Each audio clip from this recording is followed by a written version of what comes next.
Welcome to Ponmani hotel YouTube channel. இன்றைக்கி வந்து நம்ம ஈரல் ஃப்ரை தான் பார்க்க போகிறோம். அந்த ஈரல் ஃப்ரையோட 2 முட்டையை உடச்சி ஊற்றி அப்படியே சூப்பராக ஒரு காரசாரமான ஒரு ஈரல் ஃப்ரை தான் நம்ம பண்ண போகிறோம். வாங்க எப்படி பண்ணுறங்கிறத பார்க்கலாம்.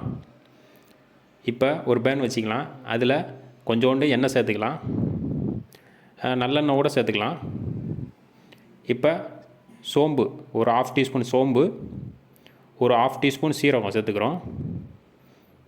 இப்போ சின்ன வெங்காயம் ஒரு 10 சின்ன வெங்காயம் நம்ம கட் பண்ணி வச்சுருக்கோம், அதை சேர்த்துருக்கோம். இதுக்கு சின்ன வெங்காயம் தான் ரொம்ப டேஸ்ட்டாக இருக்கும். கருவேப்பிலை தேவையான அளவு சேர்த்துக்கலாம். இதுக்கு பெரிய வெங்காயம் சேர்க்கக்கூடாது, சின்ன வெங்காயம் சேர்த்தா தான் டேஸ்ட்டு அவ்வளோ சூப்பராக வரும். வெங்காயத்தை நல்லா வதக்கிக்கலாம்.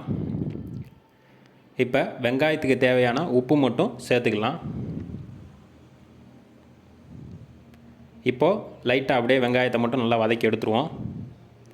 வெங்காயம் நல்லா வதங்கி வந்துருச்சு, போதும். இந்த டயத்தில் நம்ம வந்து இஞ்சி பூண்டு பேஸ்ட்டு கொஞ்சமாக சேர்த்து அதையும் நல்லா பச்சை வாசனை போகிற அளவுக்கு நல்லா வதக்கி எடுத்துடலாம். நல்லா இஞ்சி பூண்டு பேஸ்ட்டும் நல்லா வதங்கிருச்சு, போதும். இப்போது ஈரலை வந்து நம்ம சின்ன சின்னதாக கட் பண்ணி வச்சுருக்கோம். இது வந்து கோழி ஈரல் தான். நல்லா அப்படியே சேர்த்து விட்டு நல்லா அப்படியே கலந்து விட்ருவோம். இந்த ஈரல் ஃப்ரை வந்து நல்லா ஸ்பைஸியாக வச்சு இந்த பருப்பு சாதம், தேங்காய் சாதம் இதோடு வச்சு சாப்பிடும்போது அவ்வளோ சூப்பராக டேஸ்ட்டாக இருக்குங்க. ஈரலை ஒரு 2 நிமிஷம் இதை மாதிரி அப்படியே வதக்கிக்கலாம். சிம்மிலே வச்சு வதக்கிக்கிடுவோம். இப்போது இதுக்கு தேவையான மசாலா சேர்த்துக்கலாம். மஞ்சப்பொடி ஒரு 1/4 டீஸ்பூன் சேர்க்குறோம். மிளகாய் பொடி அது ஒரு 1/2 டீஸ்பூன் சேர்த்துக்கிறோம்.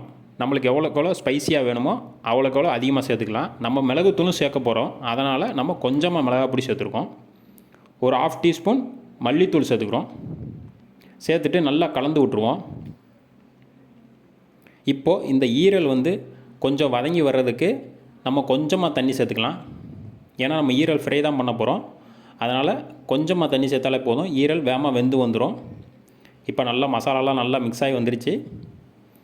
இப்போ ஒரு 1/2 கிளாஸ், சின்ன கிளாஸுக்கு 1/2 கிளாஸ் தண்ணி தான் சேர்த்துருக்கோம்.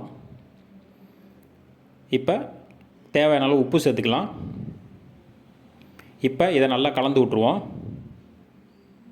சாதாரணமாக எல்லாருமே ஈரல் ஃப்ரை தான் செஞ்சு சாப்பிட்ருப்போம். அதில் 2 முட்டையை உடச்சி ஊற்றி இப்படி டிஃப்ரெண்ட்டாக சாப்பிடும்போது அதோட டேஸ்ட்டு பார்த்திங்கன்னா ஒரு டிஃப்ரெண்ட் டேஸ்ட்டாக இருக்கும். இப்போ தட்டு போட்டு மூடிடலாம். கரெக்டாக ஒரு 10 நிமிஷம் கழித்து திறந்து பார்க்கலாம். ஈரல் வந்து நல்லா வெந்து வந்திருக்கும். 10 நிமிஷங்கிறது அதிகம்தான். இப்போ நல்லா கலந்து விட்ருவோம். தண்ணியெல்லாம் நல்லா வத்திருச்சு. இப்போது இந்த டயத்தில் வந்து நம்ம வந்து 2 முட்டையை எடுத்து உடச்சி ஊற்றிடலாம். நம்மளுக்கு எக்ஸ்ட்ரா கூட முட்டை வேணுன்னா கூட நம்ம சேர்த்துக்கலாம். டேஸ்ட்டு சூப்பராக இருக்கும். இப்போ 2 முட்டையை உடச்சி ஊற்றிடுவோம். கரெக்டாக சென்டரில் ஊற்றி லைட்டாக நம்ம கொஞ்சம் வெந்து வந்ததுக்கப்புறம் மிக்ஸ் பண்ணி விட்ருவோம். இப்போது லைட்டாக அப்படியே மிக்ஸ் பண்ணி விடுவோம். இப்போ வந்து நம்ம மிளகுத்தூள் வந்து வச்சுருக்கோம், அதை வந்து நம்ம சேர்த்துக்கலாம். இப்போ மிளகுத்தூள் கொஞ்சம் சேர்த்துடலாம். இப்போ மொத்தமாக சேர்ந்து கலந்து விட்ருவோம்.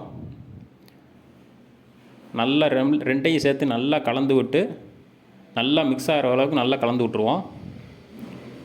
இது எவ்வளோக்கு எவ்வளோ முட்டை அதிகமாக சேர்க்குறோமோ அவ்வளோக்கு எவ்வளோ டேஸ்ட்டு பயங்கரமாக இருக்குங்க. இந்த ஈரல் சூப்பராக கலந்து விட்டாச்சு. நல்லா ஸ்பைஸியாக இருக்கும். சாம்பார் சாதம், பருப்பு சாதத்துக்கெலாம் அவ்வளோ டேஸ்ட்டாக இருக்கும். இது நம்ம வேறு ஏதாவது சைடிஷ் வச்சு சாப்பிட்றதுக்கு இந்த மாதிரி நான்வெஜ் சைடிஷை விட எக்ஸ்ட்ரா ஒரு 2 முட்டையை ஊற்றி வச்சோம்னாலே எல்லாருக்குமே ஒரு 5 பேர்த்துக்கு கூட கரெக்டாக வரும். பிடிச்சிருந்தா நீங்களும் ட்ரை பண்ணி பாருங்கள். இந்த மாதிரி ஈரல் ஃப்ரை வந்து அவ்வளோ டேஸ்ட்டாக இருக்கும். பார்த்தீங்கன்னா தெரியும் எவ்வளோ சூப்பராக ரெடியாக இருக்கு பாருங்கள். ஈஸியாக செஞ்சு முடிச்சிடலாங்க. ஈஸியான ஒரு ரெசிபி இது. பிடிச்சிருந்தால் லைக் பண்ணுங்கள், ஷேர் பண்ணுங்கள், சப்ஸ்கிரைப் பண்ணுங்கள் ஃப்ரெண்ட்ஸ். நெக்ஸ்ட் வீடியோவில் பார்க்கலாம். பாய்.